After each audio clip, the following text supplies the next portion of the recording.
Le résultat des élections de dimanche dépendra de près de 20% d'électeurs qui n'ont voté ni Dilma Rousseff ni José Serra, mais Marina Silva au premier tour. La candidate du Parti vert est avec nous en duplex depuis Brasilia. Marina Silva, quel est le candidat qui a le plus de chances de convaincre les 19 millions de Brésiliens qui ont voté pour vous?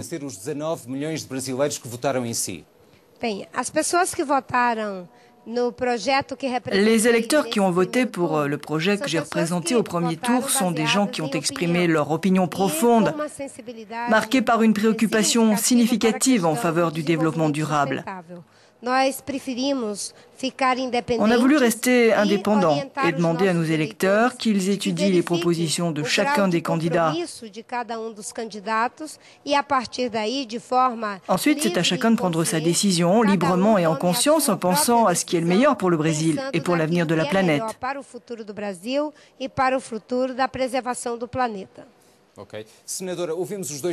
Nous savons que les deux candidats soutiennent certaines de vos propositions, en particulier l'arrêt de la déforestation en Amazonie. Pour une économie émergente comme le Brésil, concilier développement industriel et agricole avec respect de l'environnement, est-ce possible?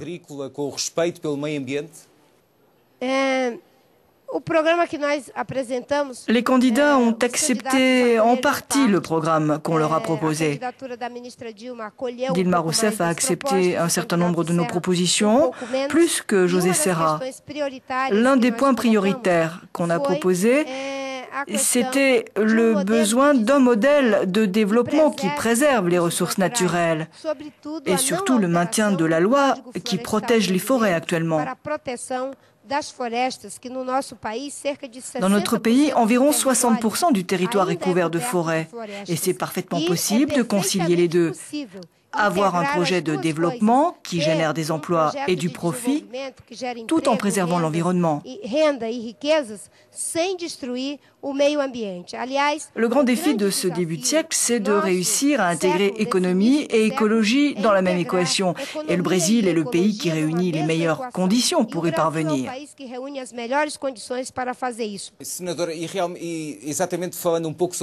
Pensez-vous que cette préoccupation de l'environnement, tout comme les droits de l'homme, doit être une priorité aussi de la politique étrangère du Brésil? Je pense aux relations qu'a eues le président Lula avec la Chine ou avec l'Iran.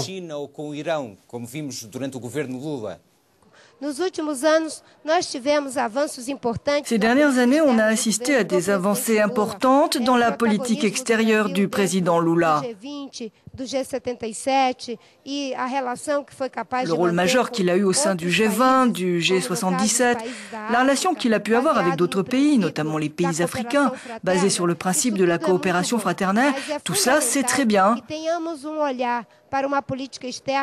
Mais il est fondamental de garder à l'esprit le besoin d'axer notre politique sur la défense des valeurs fondamentales, la défense des droits de l'homme, de la démocratie, la liberté d'expression, sont des valeurs qui doivent être défendues. Comment, à l'avenir, allez-vous gérer la vague verte née de cette élection? Seriez-vous disposé à revenir au gouvernement, au ministère de l'Environnement, par exemple? J'ai déjà apporté ma contribution pendant 5 ans et demi en tant que ministre de l'Environnement de Lula. Mais maintenant, je vais retourner à mes activités dans la société civile, notamment dans un mouvement qui s'appelle ici Brésil durable. On a créé un institut qui s'appelle Démocratie et durabilité et je vais agir autant dans la société civile que dans le Parti vert. Contribuer à l'action du gouvernement ne passe pas seulement par un ministère, mais en même temps, je vais rester vigilante pour qu'on ne revienne pas en arrière en matière de politique environnementale et apporter ma contribution pour que le Brésil puisse progresser sur le plan économique, social et environnemental.